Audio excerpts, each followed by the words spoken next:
আসসালামু আলাইকুম। ওয়ালাইকুম আসসালাম। গ্রিক দার্শনিক প্লেটো বলেছেন, শুরুটাই যে কোনো কাজের সবচেয়ে গুরুত্বপূর্ণ অংশ। তার মানে বোঝাই যায়, প্রথম কদমই হচ্ছে হাজার মাইল যাত্রার সমান। পা ফেলার আগেই যদি কেউ ভাবতে থাকেন, আহ, আমার পা ফেলার পরে কি পরিস্থিতি দাঁড়াবে, কত বাধা বিপত্তি আসবে, আমি ওই গন্তব্যে পৌঁছতে পারবো কিনা, তাহলে সত্যিকার অর্থে তার প্রথম পদক্ষেপটাই দেয়া হবে না। আর প্রথম পদক্ষেপটা দেয়া না হলে, তিনি কাজটা শুরু করতেই না পারলে তিনি সফল হলেন না ব্যর্থ হলেন, সেটি কিন্তু বোঝার কোনো উপায় থাকবে না। তার মানে হচ্ছে আমাদেরকে প্রথম পদক্ষেপটা দিতে হবে, এবং সাফল্য পেতে চাইলে সাফল্য পাওয়ার মূল মন্ত্রটাই বা কি, এবং সাফল্য পেতে চাইলে কি করতে হবে, বিশেষ করে পেশাগত জীবন, এই বিষয়গুলো নিয়ে আলোচনা করার জন্য আমাদের আজকের এই আয়োজন। ইস্টার্ন ইউনিভার্সিটি ফেসবুক লাইভের 22তম পর্বের আজকের এই আয়োজনে আমাদের সঙ্গে যুক্ত হয়েছেন দুজন বিশেষ অতিথি। একজন আমেরিকান ইন্টারন্যাশনাল ইউনিভার্সিটি বাংলাদেশের সমাজবিজ্ঞান বিভাগের বিভাগীয় প্রধান অধ্যাপক ডক্টর তৌফিকুল ইসলাম মিথিল, অন্যজন হেইডেলবার্গ সিমেন্টের মার্কেটিং বিভাগের অ্যাসিস্ট্যান্ট ম্যানেজার জাকিয়া সুলতানা শারিকা। অপেক্ষাকৃত জুনিয়র পদের হওয়া সত্ত্বেও শারিকাকে আজ আমন্ত্রণ জানানোর প্রধান কারণ হলো তিনি ইস্টার্ন ইউনিভার্সিটির সাবেক শিক্ষার্থী। এছাড়া আমাদের বিশ্বাস, একজন কর্মী তিনি যে অবস্থানেই কাজ করুন না কেন, তার জীবনেরও কিছু সাফল্য আছে, আর সেই সাফল্যের গল্পগুলো অনুপ্রাণিত করে নিশ্চয়ই আরো 10 জনকে। আমাদের আজকের বিষয় পেশাগত সাফল্যের মন্ত্র। আর এই বিষয়ে নিয়ে এই আলোচনা অনুষ্ঠানের আহ কি বলবো, যে মডারেটরের ভূমিকায় আছি আমি, সাজেদ ফাতেমি। আর আমাদের মধ্যে আমাদের এই অনুষ্ঠানের নেপথ্য কারিগরি সহযোগিতা দিচ্ছেন ইস্টার্ন ইউনিভার্সিটির ক্রিয়েটিভ সেকশনের deputy director Atikuzzaman lemon.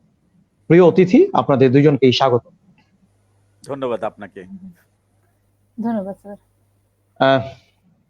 Mithil ভাইয়ের কাছে আসি, তাই না? যদিও লেডিস ফার্স্ট, তারপরও সিনিয়র বলে একটা ব্যাপার আছে, বয়স বলে একটা ব্যাপার আছে। হ্যাঁ, আচ্ছা, মিথিল ভাই কেমন আছেন? ভালো আছি, আরো ভালো আছি। আপনার সাথে যুক্ত হতে পেরে আরো আরো ভালো লাগছে, আরো ভালো লাগছে। অসংখ্য ধন্যবাদ। তার মধ্যে একজন ইয়াং এক্সিকিউটিভ আছে, তারপরে আপনি নিজে একাধারে যেমন মডারেটর বিশ্ববিদ্যালয়ে আছেন, পাশাপাশি আপনি নিজে একজন বিশিষ্ট শিল্পী। সবার সাথে যুক্ত হতে পেরে নিজেকে গর্বিত ভাবছি। না, থ্যাংক ইউ, থ্যাংক ইউ। এই তো আপনি, আমারও গর্বে বুকটা ভরে গেল, সত্যি ভালো লাগছে আর কি, কথা বলে ভালো লাগছে। মিথিল ভাই, আমরা তো বলি যে পেশাগত জীবনে সাফল্য পাওয়া দরকার, এই সাফল্যের জন্য অনেক ধরনের অনেক কিছু করণীয় আছে। আপনার কাছে কি মনে হয়, পেশাগত সাফল্য বলতে আসলে কি বোঝায়, আর এই সাফল্য পাওয়া একজন কর্মীর জন্য কেনই বা গুরুত্বপূর্ণ? আসলে প্রতিটা মানুষ পেশাগত এবং জীবনে সাফল্য চাই। এখন আমরা যেটা দেখি এবং দেখতে পেরেছি, প্রতিটা মানুষ যারা বিখ্যাত হয়েছেন তাদের কিন্তু সাফল্যের পেছনে ওনাদের কিন্তু একটা ইয়ে ছিলেন, কি বলবো, যে এইম ছিলেন, লাইক একটা লক্ষ্য ছিলেন। এখন লক্ষ্যবিহীন ছাড়া কিন্তু সাফল্য আসে না। আসলে কে কি করতে চায় তার যদি এইমটা স্পেসিফিক না হয়, এখন ডিপেন্ড, কেউ হয়তো ভালো শিল্পী হতে চায়। আপনার জীবনে আপনি কি হতে চেয়েছিলেন, আমার ধারণা আপনি সেটা হয়ে গেছেন এবং অথবা দ্বার প্রান্তে চলে এসেছেন। আপনি কিন্তু আপনার সাফল্যটা সেভাবেই বেছে নেন। যে পাশাপাশি আমি যেটা বলি যে আমার সাফল্য, আমি আমি আমার সাফল্যের দ্বার প্রান্তে চলে এসেছি। এখন সাফল্যটা নির্ভর করে কিসের উপর, যে আমার লক্ষ্য কি ছিল, জীবনের লক্ষ্য কি ছিল, এবং লক্ষ্যের কাছাকাছি আমি পৌঁছতে পেরেছি কিনা, অথবা লক্ষ্যে পৌঁছতে পেরেছে কিনা। পৌঁছতে পারলেই তো সাফল্য। আর যদি আমার লক্ষ্যটা হয় যে আমি আকাশের চূড়ায় উঠব, সেটা আসলে কতটা বাস্তবিক, ইনফ্যাক্ট আমার রোড ম্যাপ দিয়ে আমি সেটা পৌঁছতে পারবো কিনা, সেটা কখনো সম্ভব হবে না। সম্ভব অনেকের কাছে হয়তো সম্ভব, যারা আকাশের চূড়ার দ্বার প্রান্তে অনেকটা চলে গেছেন, ওনারা যদি সেই স্বপ্ন দেখেন, সেই স্বপ্ন হয়তো সফল হতে পারে।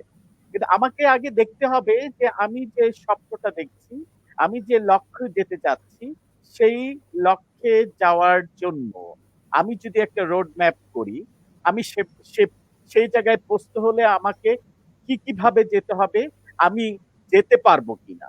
আমি যদি মনে হয় যে হ্যাঁ আমার ড্রিমল্যান্ডে আমি যেতে পারবো, দেন আমি এটা রোড ম্যাপ করবো এবং করবো, সেভাবে এগোবো, সেভাবে নিজেকে প্রিপেয়ার করব, ইনশাল্লাহ আমরা একদিন পৌঁছাবোই। হ্যাঁ, ঠিক তাই। রোড ম্যাপ, সরি, এটা খুব জরুরি একটা মানুষের জীবনে। আমি কোন রাস্তা দিয়ে ঠিকঠাক মতো চলতে চাই, চলতে গিয়ে পিচ্ছিল পথে বাধা পেয়ে যায় কিনা, বাধা পড়ি কিনা, যাই হোক এই বিষয়গুলো তো নির্ধারণ অনেক বেশি জরুরি। সারিকা, আপনি ইস্টার্ন ইউনিভার্সিটির সাবেক শিক্ষার্থী, কবে পাশ করেছেন, কোন বিভাগ থেকে, এবং আপনার বিশ্ববিদ্যালয় জীবন কেমন ছিল সেগুলো জানতে চাই শুরু থেকে। জি, ধন্যবাদ আপনাকে। যদিও আমি এখানে মোস্ট জুনিয়র, বাট তারপর মানে আমি proud to be part of here, because এটা আমার প্রাণের জায়গা। ইউনিভার্সিটি যেহেতু আমার 4 বছর আমি এখানে স্পেন্ড করেছি। তো আমি 14th ব্যাচের ছিলাম, বিবিএ মার্কেটিং ডিপার্টমেন্টে ছিল আমার মেজর। আর ইউনিভার্সিটির লাইফ বলতে এটা আসলে এক্সপ্লেইন করার মতো না, এতটাই ভালো ছিল। এখানে ইউনিভার্সিটির টিচারদের সাপোর্ট থেকে শুরু করে মানে ইচ এন্ড এভরি অ্যাসপেক্টে প্রতিটা টিচারের সাপোর্ট। এখানে আমি আমার মার্কেটিং ডিপার্টমেন্টের কথা যদি বলি, শ্রদ্ধেয় পাশা স্যার ছিলেন, মার্কেটিং ডিপার্টমেন্টের মনির স্যার ছিলেন, তারপর ম্যানেজমেন্টের আব্দুল্লাহ স্যার ছিলেন, তারপর আরো অনেকেই যারা ছিলেন তাদের যথেষ্ট সাপোর্ট ছিল। সাপোর্ট আমি কেন বলছি, কারণ হচ্ছে আমি 4th সেমিস্টার থেকেই আমি জব শুরু করি। আমার ফার্স্ট জব ছিল, আমি 4th সেমিস্টার থেকে আমি ফুল ফেজে জব করি, ফুল টাইম জব ছিল আমার।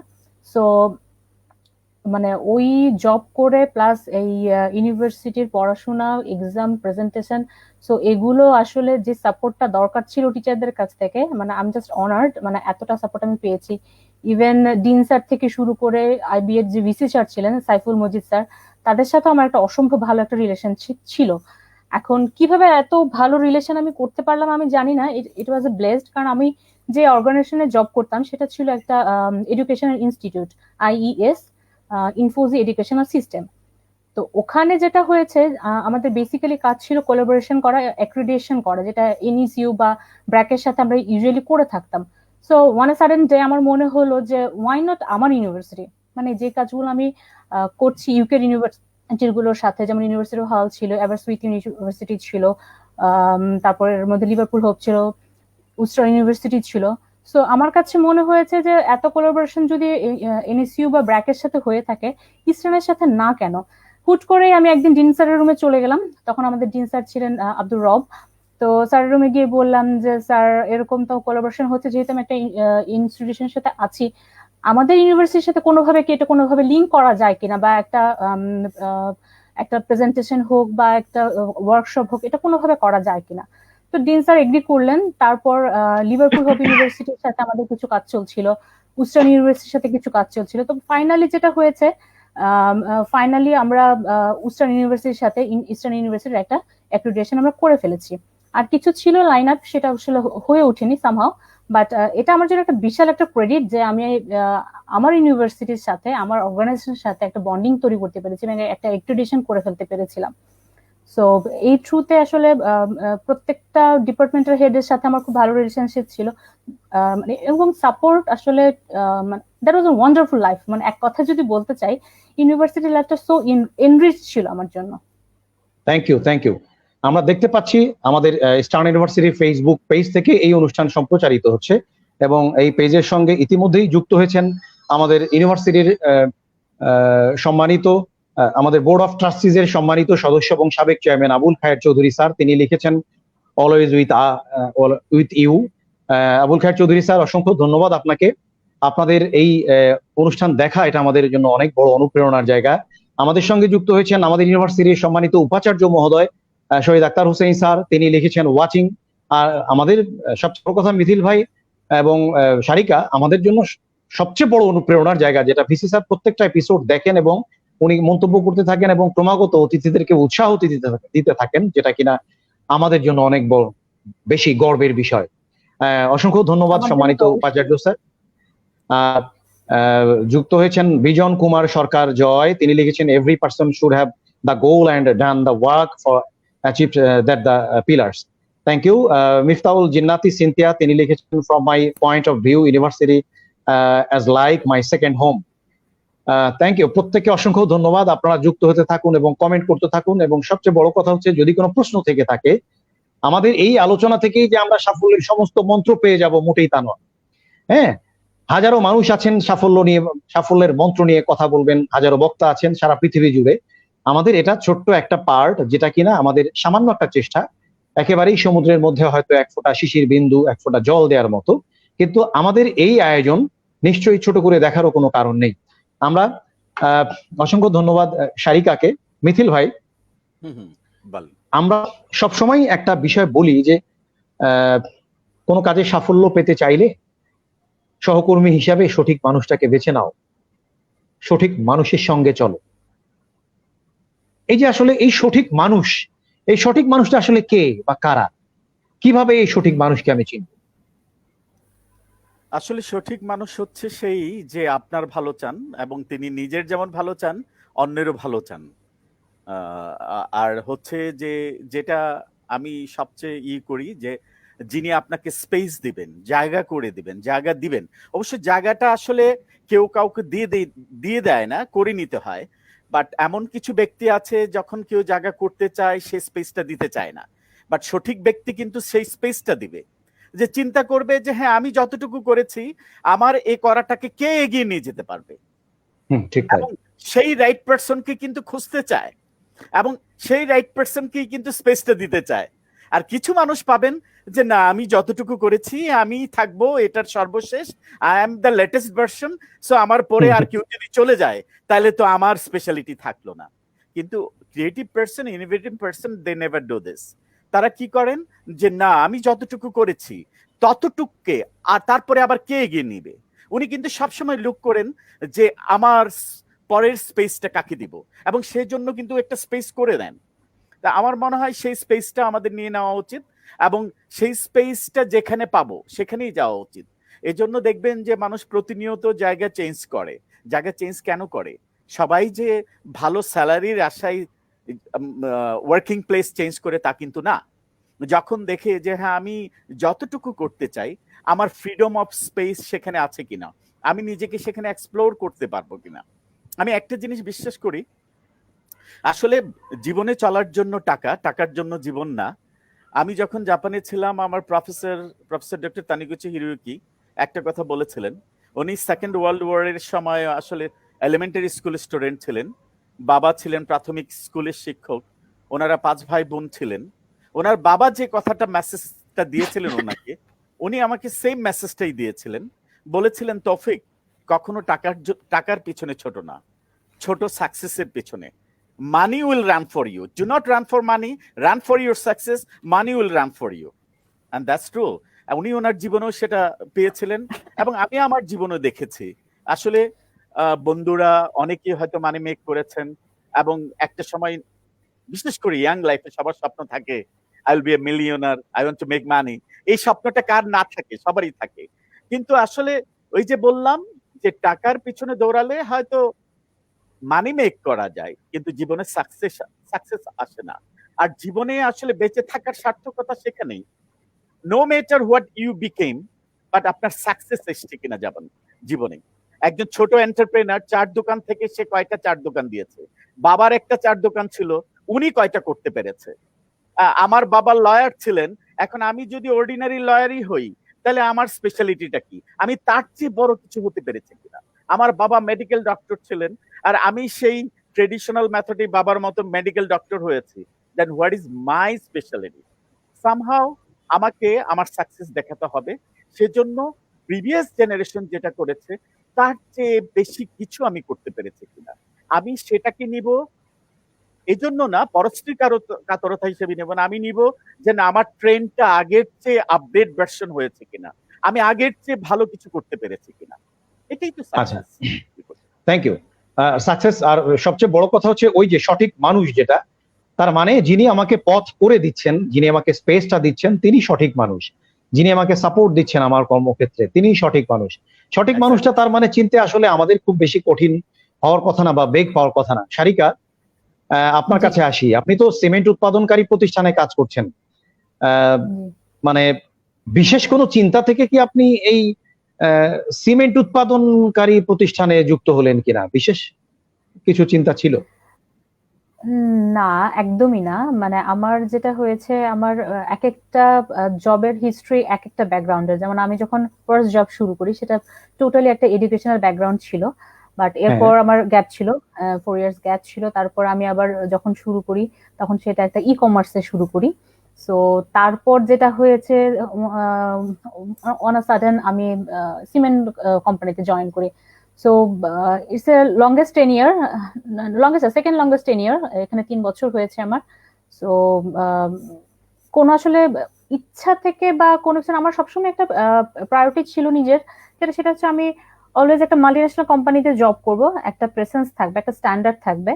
সো এবং যত যাই হোক আমি আমার ইউনিভার্সিটিকে সবসময় আমি একটু প্রেফার দিয়ে থাকি, যে ইউনিভার্সিটিটার আমি যে একটা স্টুডেন্ট, আমি আমার নিজেকে দিয়ে আমি আমার ইউনিভার্সিটির কোথাও আমি রিপ্রেজেন্ট করতে পারবো, এটা আমার একটা সবসময় থাকে, একটা ব্যাকগ্রাউন্ড, ব্যাক অফ মাইন্ডে এটা আমার একটা সবসময় একটা চিন্তা থাকে। আচ্ছা তো আচ্ছা। কোনো প্ল্যান ছিল না আসলে, মানে আমি একটু সাপ্লিমেন্ট অ্যাড করতে চাই যে হ্যাঁ, আজকে প্লিজ। আপনি একটু আগে বলছিলেন যে আপনাদের বোর্ড অফ ট্রাস্টি একটা হ্যাঁ, কমেন্টস দিয়েছেন, হ্যাঁ, আপনাদের ভাইস চ্যান্সেলর একটা কমেন্টস দিয়েছেন। এটাও কিন্তু আমি যে প্রশ্নটা আপনি করেছিলেন সেটার একটা জি, উত্তর। আপনি যে এই কাজ করতে অনুপ্রেরণা পাচ্ছেন, হ্যাঁ, সঠিক আপনি যে মানুষ তারাই। forward আছেন, আপনার জন্য কিন্তু এটা একটা সঠিক জায়গা এবং সঠিক ঠিক মানুষ। তাই। এবং পাশাপাশি আপনি যেটা করেছেন, আপনার ইউনিভার্সিটির একজন ইয়াং গ্রাজুয়েটকে এন্ড ইয়াং এক্সিকিউটিভকে কিন্তু আপনি সেই স্পেসটা করে দিয়েছেন। নরমালি যেটা হয়, মানুষ চায় experience person should come and talk, but আপনি কিন্তু সেই স্পেসটা করে দিয়েছেন। সেটাই আমি বলবো যে আপনার প্রশ্নের উত্তর কিন্তু সেখানেই। ফাইন, এটাকে এভাবে ভাবিনি আসলে। তবে জি, সত্যি এটা তো আমরা আমি চাই, আমি মন থেকে সবসময় চাই আমার কাজের মাধ্যমে বরং কেউ যেন উপকৃত হয়, বা আমি যেন কাউকে না কাউকে কোনোভাবে স্পেসটা দিতে পারি। সেটা আমার তো ক্রেডিট না আসলে, এটা তো বরং বলবো যে তিনি আসছেন আমার ডাকে, সেটা তারও ক্রেডিট। তিনি নাও না, আসতে পারতেন। তার চেয়ে আমি বড় কথা হচ্ছে আপনি স্পেসটা দিচ্ছেন। না না না, তার সেটাই, চেয়ে বড় আমি স্পেস দিতে চাইলেই আপনি কেন স্পেসটা নেবেন, এটাও তো প্রশ্ন। কারণ আপনিও আমাকে সেই সুযোগটুকু করে দিতে চান, যেন আমি ওই সুযোগটুকু নিয়ে আমি আমার চলার পথটা যেন স্বচ্ছন্দ করতে পারি। যাই হোক, সত্যি এটা আমি এভাবে ভাবিনি। তবে আমাদের ইউনিভার্সিটির বোর্ড অফ ট্রাস্টিজ এর মেম্বার যারা আছেন, খায়ের চৌধুরী স্যার সবসময় দেখেন, ভিসি স্যার সবসময় দেখেন, ওনাদের দেয়া ওই স্পেসটুকুতেই আমরা পথ চলছি আসলে। এটি সত্য, এটি সত্য, এর কোনো বিকল্প নেই। মিথিল ভাই, থ্যাংক ইউ, খুব চমৎকার পয়েন্ট ধরিয়ে দিলেন আপনি। আপনি আগে একটু আগে মিথিল ভাই আপনি বলছিলেন যে আমরা যে শুধুই বেতন বেশি পাওয়ার আশায় চাকরি পরিবর্তন করি, ব্যাপারটা কিন্তু তা নয়। আমি আমার অক্সিজেন যদি ঠিকঠাক মতো না পাই, আমি যে প্রতিষ্ঠানে কাজ করছি আমি দম নিতে পারছি না সেখানে ঠিক মতো, তাহলে তো আমার সেই প্রতিষ্ঠানে কাজ করার কোনো মানে নেই। তার মানে অনেকেই ধারণা করে, যে অনেক পেশাদার মানুষই ধারণা করে যে যারা শুধু চাকরি পরিবর্তনের মাধ্যমেই আমার উন্নতি করা সম্ভব, তাদের এই ধারণা বা ভাবনাটা আসলে কি সঠিক না ভুল? আমি আমি একটা কথা বলতে চাই, ভালো না লাগলে আপনি দেখেন, আমি শিক্ষকতায় এসেছি সেই 2010 জানুয়ারি থেকে। আমি জি, বেসিক্যালি ইন্ট্রোভার্ট মানুষ ছিলাম, কথা খুবই কম বলতাম। আর এখন শিক্ষকতায় আসার সুবাদে কথা বলতেই হয়। এখন আচ্ছা, প্রশ্ন হচ্ছে, দেখেন, একটা ক্লাস আমরা যখন নেই 90 মিনিটস, 90, it's not ওরে a matter বাপরে of বাপ। joke and we need to না talk say continuously. And we have hmm, been assigned to talk, so আমাদের বলতেই হবে। এখন প্রশ্ন হচ্ছে, সেটা কতদিন, কতক্ষণ, প্রতিদিন? এবং প্রতিদিনই করছি। এখন প্রতিদিন যে করছি সেটা আদৌ ভালো লাগছে কিনা, লাগলেও কতটুকু ভালো লাগছে, সত্যি আমি এনজয় করছি বিধায় কিন্তু এই ট্র্যাকে আছি, এই প্রফেশনে আছি। এবং প্রতিদিন যদি 3টা ক্লাস থাকে ফাতিমি, আপনি দেখেন, then you need to talk 4.5 hours, almost hmm, 4 hours continuously. তাইলে আপনাকে যদি অ্যাসাইন করা হয় আপনি 4 ঘন্টা কথা বলেন, অনেক সময় ক্লাস থাকে ব্যাক টু ব্যাক, যদি ভালো না লাগতো আপনি কিন্তু কথা বলতেন না। এবং এটা সত্যি, কেন আমার ভালো লাগছে, আমার মনে হয় student are getting benefit, they are also enjoying, and side by side I am enjoying. Student যদি এনজয় না করতো আমি কিন্তু এনজয় করতাম না। একটা হচ্ছে রবোটিক কথা বলা, সেটা কতক্ষণ, কতদিন, কত বছর, হুম, বছরের বছর। আমি যেটা বলছি, this is my 11th year and still I am enjoying. Even ক্লাসে ঢোকার আগে মনে হয় আজকে মনে হয় একটু হেডেক, ক্লাস নিতে পারবো কিনা। যখন যে কথা বলা শুরু করি, ট্রাস্ট মি, তখন যে এনার্জি কোত্থেকে চলে এসে, কারণ কেন চলে এসে, আমি যখন দেখি আমার দিকে তাকিয়ে আছে 40টা young scholar who are the future for the nation, who are the future for the society, ওরা যখন তাকিয়ে আছে আমার কথা শোনার জন্য, ওরা এত দূর থেকে এসেছে এবং কথা শুনছে, কথা শোনার জন্য অধীর আগ্রহে বসে আছে, তখন কিন্তু আমার মধ্যে এনার্জি চলে আসে। এবং এটা আসলে এনজয়মেন্ট ছাড়া পসিবল না এই ট্র্যাকে কন্টিনিউ করা। আমার মনে হয় প্রতিটা প্রফেশনে তাই। আপনি দেখেন একটা মানুষ যে 24 ঘন্টা দিন, আমরা লাইভ সময়টা কতক্ষণ ফ্যামিলির সাথে সময় দিই, লাইভ সময়টা, অ্যাক্টিভ সময়টা, আপনি কিন্তু স্লিপিং টাইমটা ধরতে পারবেন না। বাসায় যে স্লিপিং টাইম 6 to 8 আওয়ার্স, এটাকে কিন্তু আপনি অ্যাক্টিভ টাইম হিসেবে ধরতে পারবেন না। ওই সময়টা আমরা বাসায় থাকি। তাছাড়া সকালে ব্রেকফাস্টে আপনি কতক্ষণ ছেলে মেয়ে ওয়াইফের সাথে কথা বলার সময় পাচ্ছেন, রাতে যে কতক্ষণ কথা বলছেন, ম্যাক্সিমাম সময় আমরা কোথায় কাটাচ্ছি? অ্যাক্টিভ টাইম, ওয়ার্কিং প্লেসে। ওয়ার্কিং প্লেস যদি এনজয়েবল না হয়, আসলে কিন্তু এটা কন্টিনিউ করা সম্ভব না। সত্যি খুব চমৎকার।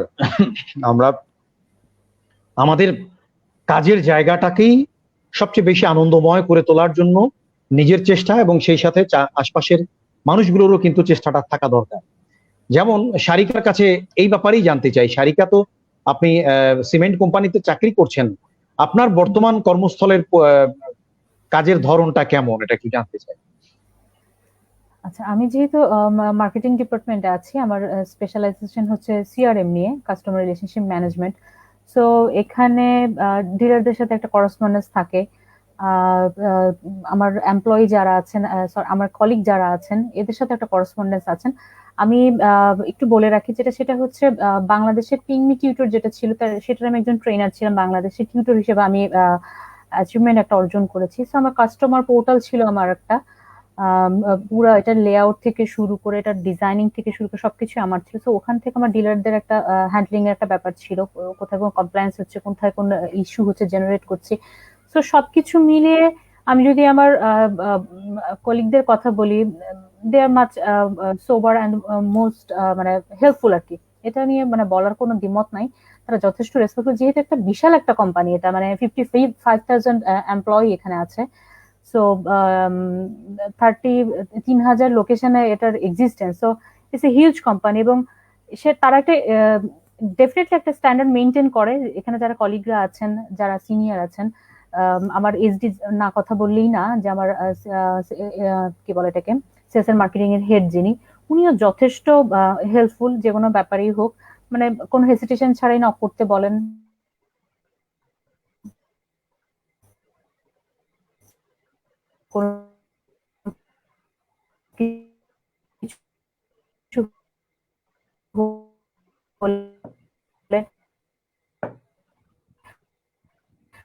মানে এটা অসম্ভব একটা সাপোর্টিভ একটা জায়গা, তার সাথে জব করা সম্ভব হতো না। Thank you. Thank you Mithil. আমরা তো কথা বলছিলাম মানে নিয়মিত চাকরি পরিবর্তনের কথা, বা চাকরি পরিবর্তনের মধ্য দিয়ে আর কিছু না হোক, অন্তত একটা বিষয় তো হয়, কিছু অভিজ্ঞতা তো হয় নাকি? এই অভিজ্ঞতাটা কি আমার পেশাগত সাফল্য পাওয়ার ক্ষেত্রে কাজে লাগে না?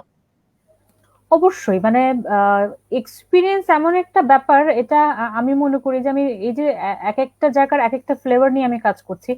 প্রথমে আমি এডুকেশন সেক্টরে যখন ছিলাম, তখন ইউকে ইউনিভার্সিটির যেটা ছিল, যুক্তরাজ্যের ইউনিভার্সিটিগুলো ডিরেক্টর লেভেলের সাথে আমার কমিউনিকেশন হতো। ওখানে যে ডিপার্টমেন্টাল হেড থাকতো, সেটা বিজনেস ডিপার্টমেন্টের হোক বা কম্পিউটার ডিপার্টমেন্টের হোক বা ইন্টারন্যাশনাল যারা ছিলেন, সো ওটার একটা লেভেল ছিল। সো তাদের কাছ থেকে আমি গেইন করেছি, মানে অসম্ভব ভাবে গেইন করেছি। মানে একটা কালচার কিভাবে হয়, একটা মাল্টিন্যাশনাল কোম্পানির ট্রুলি যে এসেন্সটা, এবং মানে একটা ইউনিভার্সিটির ট্রুলি এসেন্স যেটা, সেটা আমি নিতে পেরেছি। সো ওখানে কমিউনিকেশন থেকে শুরু করে আমার জানার পরিধি, এটা একটা বিশাল একটা মানে এনরিচড ছিল। এরপর আমি ই কমার্সে যুক্ত হলাম। তো সেখানে আরেকটা এনভায়রনমেন্ট, সেখানে আরেকটা ব্যাপার, ডিজিটালের একটা ফ্যাসিনেশন আমার আছে। আমি একটা রিসেন্টলি ডিজিটাল মার্কেটিং প্রফেশনাল কোর্সও করেছি।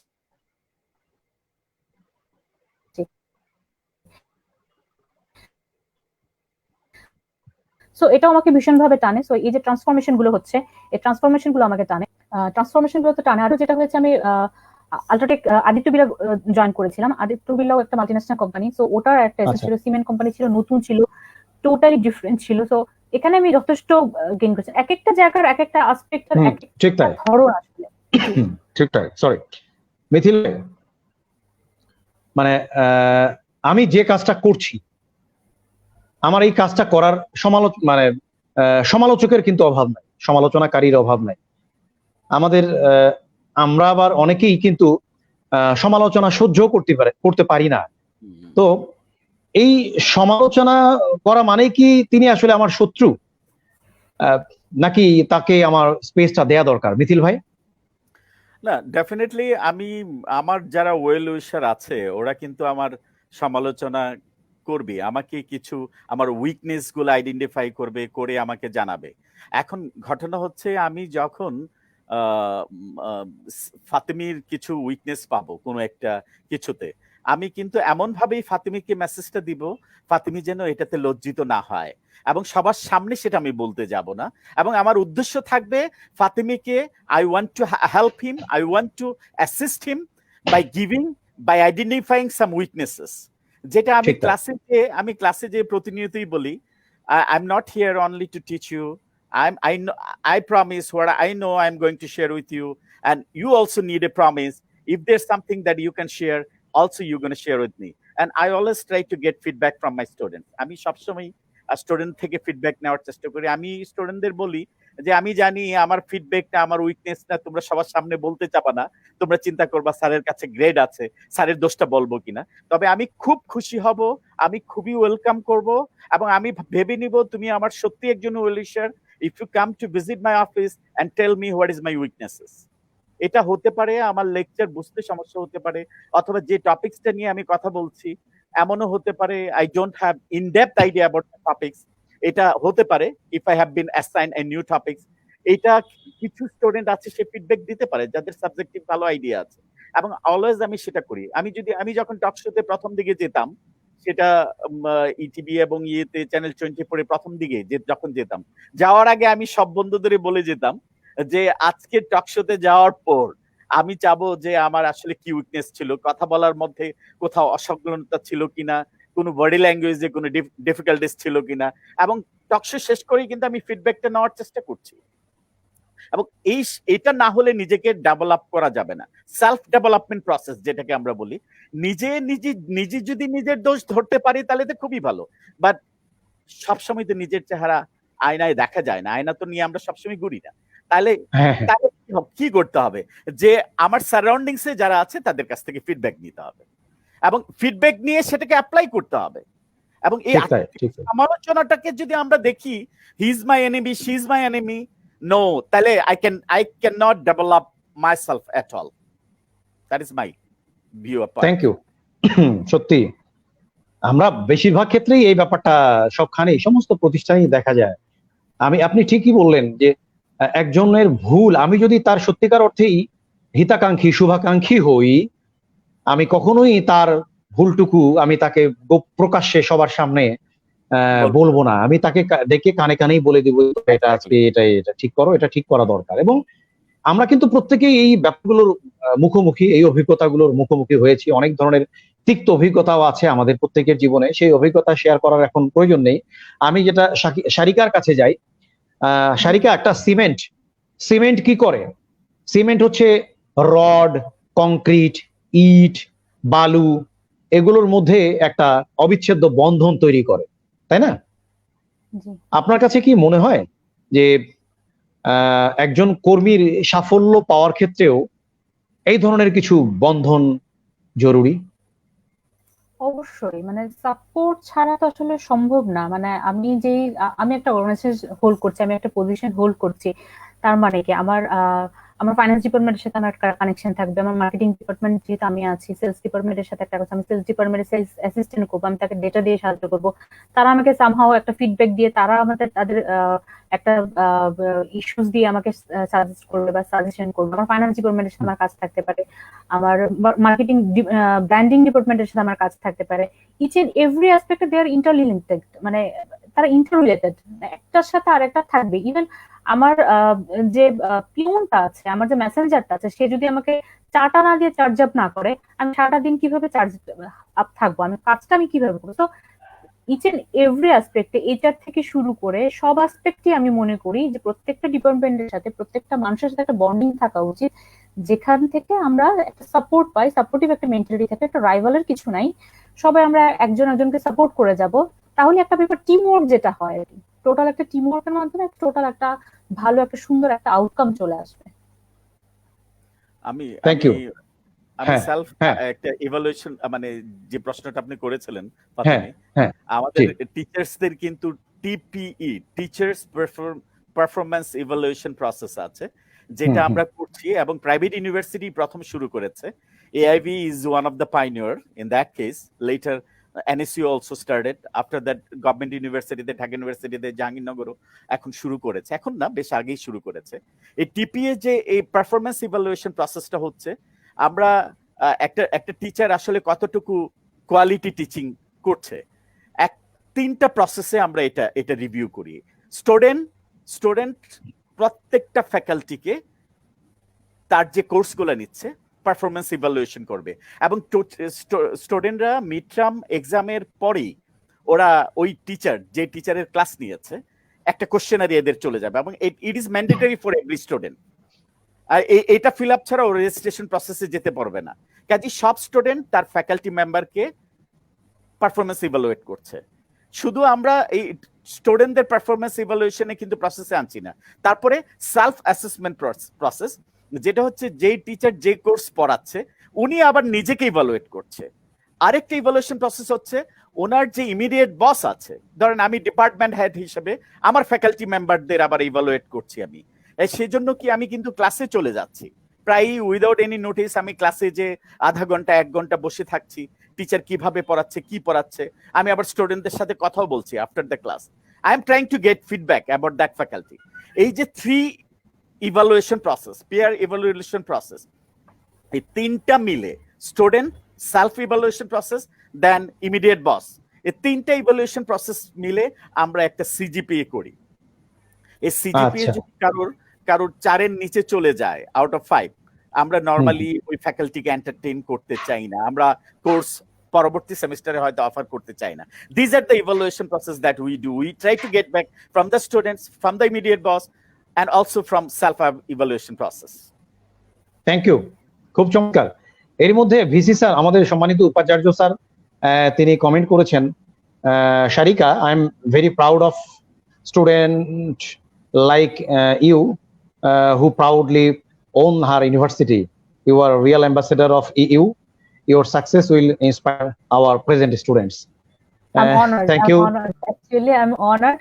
মানে এটা আসলে ভাষায় প্রকাশ করার মতো না, মানে your words means a lot actually. Thank you sir. এর মধ্যে আরো লিখেছেন আব্দুল্লাহ জোবায়ের, সাফল্যের শর্টকাট মেথড কি, সহজে কিভাবে সহজে সাফল্য পাওয়ার মন্ত্র জানতে চেয়েছেন একজন। সাফল্যের তো আসলে সহজ কোনো মন্ত্র সম্ভবত নাই, আছে সেই সাফল্য টিকে থাকবে না। Zubair, Exactly. Nazmin Nahar, bounding is most important issue all sector. Thank you. আমাদের যুক্ত হচ্ছেন অনেকেই কমেন্ট করছেন, খুব ভালো লাগছে। তবে সত্যিকার অর্থেই উপাচার্য স্যার কিংবা আমাদের বোর্ড অফ ট্রাস্টিজের সদস্যরা যখন কিছু লিখতে থাকেন, সেটা আমাদের জন্য অনেক বড় অনুপ্রেরণার হয়ে যায়। মিথিল ভাই, আপনি তো জাপানে উচ্চশিক্ষা নিয়েছেন, সেখানে থেকেছেন দীর্ঘদিন, এবং তারপর ফিরে আসলেন, এসে ইউনিভার্সিটিতে জয়েন করলেন। আপনার জাপানে যাওয়া, ফিরে আসা, এবং মাঝখানের এই সময়টা এবং এই সময়ের মধ্যে যে অভিজ্ঞতা অর্জন করলেন, সেইগুলো একটু জানতে চাই। আসলে আমি তার আগে একটা ধন্যবাদ দিতে চাই মিফতাহুল জান্নাহকে, যিনি কন্টিনিউয়াসলি কমেন্টস দিয়ে যাচ্ছেন, প্রচুর কমেন্ট দিচ্ছেন। I do appreciate that one. যে প্রশ্নটাতে আমি ফিরে আসতে চাই, জাপান থেকে শেখা, আসলে আমার জীবনের টার্নিং পয়েন্টই ছিল যে আমি যদি জাপানে না যেতাম, স্কলারশিপ না নিয়ে, আমার মনে হয় জীবনে আমার অপূর্ণতাই থেকে যেত। আর সত্যিকার অর্থে যে আমরা আসলে আমাদের পৃথিবীটাকে কে কিভাবে দেখছি। আমি যখন ব্রাহ্মণবাড়িয়াতে স্কুলে পড়েছি, আমার কাছে পৃথিবীটা ছিল ব্রাহ্মণবাড়িয়া। আমি যখন ঢাকায় এসে জাহাঙ্গীরনগরে ভর্তি হয়েছি, আমার কাছে পৃথিবীটা আরো বড় মনে হয়েছে। আমার তখন মনে হয়েছে যে বাংলাদেশটা মনে হয় পৃথিবী। আবার যেই জাপানে গেলাম, যে না, পৃথিবীটা শুধু বাংলাদেশ না, এই যে পৃথিবীর নিজের ওয়ার্ল্ডটাকে বড় ভাবা, ব্যাপক ভাবা, international understanding, increase my understanding and awareness, internationalisation পুরোটাই হয়েছে কিন্তু আমি জাপানে ছিলাম যতটুকু সেই সময়টা থেকে। এবং সেই সময়ে শুধু জাপানিজদের না, যেহেতু আমি ইউনিভার্সিটিতে পড়েছি, ওখানে আমাদের international student and researcher association ছিল, যেখানে আমি পরপর দুবার প্রেসিডেন্ট নির্বাচিত হয়েছি, were 45 different nationality students were there. ওখানে আমি ইলেক্টেড বডিতে ছিলাম।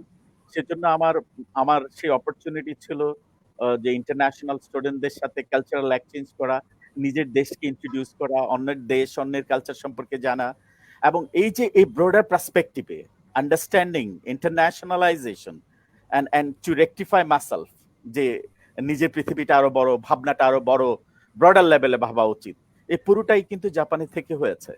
আর যেটা হচ্ছে যে আমাদের সোসাইটিতে সবচেয়ে বড় যে প্রবলেম, প্যান্ডেমিক ডিজিজ যেটা আমরা দেখছি এখন, করোনা, কোভিড-19, আর আমাদের আছে একটা অ্যাপিডেমিক ডিজিজ। কি সেটা? পরশ্রী কাতরতা, অন্যকে নিয়ে ব্যস্ত থাকা, যেটা backbiting. It is, trust me, it is really epidemic disease in Bangladesh. আমরা যখন আর কোনো টপিকস পাই না, তখন আমাদের গল্পের বস্তু হয়ে যায়, আচ্ছা ও এমন ভাবে গেল কেন, ও এটা করলো কেন, ও কার সাথে রিক্সা দিয়ে গেল, আচ্ছা ঘটনাটা কি। এই যে গসিপ গুলা, এটা আসলে পৃথিবীর অন্য কোনো দেশে এতটা ব্যাপকভাবে আছে কিনা সন্দেহ। সত্যি এটা আমাদের সোসাইটির একটা উইকনেস। আমি জাপানের সোসাইটিতে দেখলাম পাশের রুমে কে কি করছে, কার সাথে কে রিক্সা দিয়ে যাচ্ছে, কার সাথে সে কথা বলছে, এগুলা নিয়ে এদের টোটালি হেডেক নাই, যেটা আমাদের সোসাইটিতে এটা ব্যাপকভাবে হয়। যে ফাতিমি একজন ছাত্রীর সাথে বোঝানো নিয়ে সময় দিচ্ছে, আমরা সবসময় একটা নেগেটিভ পার্সপেক্টিভ কাজ করে যে কি কথা বলছে। যে আপনি ফাতিমি কাউকে হেল্প করছেন, চিন্তা করবে ফাতিমি কি ইলেকশন করবে, ফাতিমি হঠাৎ করে গ্রামে আসা কেন শুরু করলো, ফাতিমি গ্রামের মানুষ কেন হেল্প করতে শুরু করলো, ফাতিমির কি চিন্তা ভবিষ্যতে রাজনীতিতে আসা? আরে রাজনীতি কি শুধুমাত্র মানুষকে কাজ করলেই কি রাজনীতি হয়? মানুষের জন্য যদি কাজ করা কোনো রাজনীতি হয়, তাহলে সেই রাজনীতি তো সবার করা উচিত। আমি যে জাপানে দেখলাম যে আসলে এই যে নিজেরা নিজেদের মতো চলা, অন্যের ব্যাপারে ইন্টারফেয়ার না করা, অন্যের যখন সাহায্যের প্রয়োজন হয় সবাই এগিয়ে আসে। এদের কিন্তু কমিউনিটি মুভমেন্টও খুব স্ট্রং, যেটা আমাদের আগে ছিল আমাদের দেশে। আজকে যেমন দেখেন যে পাশের অ্যাপার্টমেন্টে কে থাকছে জানে না, পাশের অ্যাপার্টমেন্টের সাথে কেউ গ্রিটও করছে না, পাশের অ্যাপার্টমেন্টে কি ঘটনা ঘটে যাচ্ছে আপনি জানেন। কয়েক বছর আগে উত্তরাতে যে ঘটনাটা ঘটেছিল, আগুন লাগার পর ভদ্র মহিলা যখন দৌড়ে সবার দরজায় নক করছিল, আগুন লেগেছে বাঁচান, কেউ কিন্তু বাঁচাতে আসেনি। এটা আমাদের সোশ্যাল চেঞ্জ। এই যে হিজ হুজ সোসাইটি হয়ে যাচ্ছে আমাদের সোসাইটিতে, কেউ কারো খবর রাখছে না, কেউ কারো সাহায্যে এগিয়ে আসছে না। জাপানে কিন্তু এটা নাই। ওরাও কিন্তু ডেভেলপ করেছে, ওরা ওদের ডেভেলপমেন্ট আকাশ ছোঁয়া এসছে, কিন্তু ওরা সোশ্যাল বন্ডিংসটা কিন্তু ধরে রেখেছে। ওদের কমিউনিটি যে মুভমেন্টটা ছিল, কমিউনিটি যে লিঙ্কনেসটা আছে, এটা কিন্তু এখনো আছে। এটা সেটা ওরা এটা ধরে রেখে কিন্তু ডেভেলপমেন্ট হয়েছে। আর আমরা ডেভেলপমেন্ট খুঁজতে যেয়ে না আছি আমরা বাংলায় সোসাইটি, আমরা হয়ে গেছে বাংলিশ, আমরা হয়ে গেছে হিন্দিশ। আমরা না আছি বাংলা সোসাইটি, না আছি হিন্দি সোসাইটি, না আছি ইংলিশ সোসাইটিতে। এই যে চেঞ্জটা, এটা কিন্তু আমাদের পিছিয়ে নিচ্ছে। আমাদের ভ্যালুস গুলা, আমাদের এথিক্স গুলা, সোশ্যাল কমিউনিটি মুভমেন্ট গুলা আমরা হারিয়ে ফেলছি। আমার মনে হয় জাপানে আমাদের আসলে এই জিনিসগুলো সত্যি শেখার আছে। এবং সত্যিকার অর্থে যে আমাদের যে কালচারটা, যেটা আমি বলবো না ব্রিটিশরা শিখিয়ে দিয়ে গেছে সেটা বলবো না, আমরা সেই প্যাটার্নটা ধরে রেখেছি, যে সাহেবিপনা। আমি একটা জিনিস আপনাকে না বললেই নাই, আমি যখন জাপানে ছিলাম, বাংলাদেশ গভর্নমেন্টের কিছু হাই অফিসিয়াল জাইকা প্রায়ই ইনভাইট করে। ওরা জাপানিজরা যেটা করে, ওরা কিন্তু কেউ বলবে না আপনি এটা এভাবে করবেন না, এভাবে করেন। এরা এটা বলে শেখাতে চায় না। ওরা কিভাবে শেখাতে চায়? ওরা চায় যে আমরা কিভাবে করছি, আপনারা আসেন ইনভাইট করে জাইকা, এবং ওরা সেভাবে দেখাতে চায়, এবং কখনো বলবে না আমরা এটা এভাবে করি। যদি জানতে চায় তাহলে বলবে। তো সেই সেমিনারে একটা যাওয়ার সুযোগ হয়েছিল, আমি মডারেট করেছিলাম বাংলাদেশের ওই সেমিনারে যারা গভর্নমেন্ট অফিসার গিয়ে। ওই সেমিনারের খুব ইন্টারেস্টিং একটা কথা বলতে চাই, যারা ডেপুটি সেক্রেটারি, জয়েন্ট সেক্রেটারি লেভেলের অনেকেই ছিলেন সেই সেমিনারে। জাপানিজ একটা মেয়ে ছিল আমার সাথে মডারেটর, বাংলাদেশের অ্যাম্বাসেডরও ছিলেন। ওরা একটা জিনিস দেখে বারবার বলছিল, আচ্ছা বাংলাদেশে কি যার যত বড় পেট সে তত বড় অফিসার? এত পেট হবে কেন? মেয়েটা আমার সাথে আস্তে আস্তে কথা বলে বলছিল, কাউকে মনে হচ্ছে 7 মাসের, কাউকে মনে হচ্ছে 8 মাসের। ব্যাপারটা বুঝতে পারছি। আমি তখন আচ্ছা। হেসে ফেলি মডারেটর ছিলাম। তখন আমাকে গভর্নমেন্ট অফিসাররা জিজ্ঞেস করছিল, আচ্ছা ভাইয়া উনি কি বললেন, উনি হাসছেন কেন?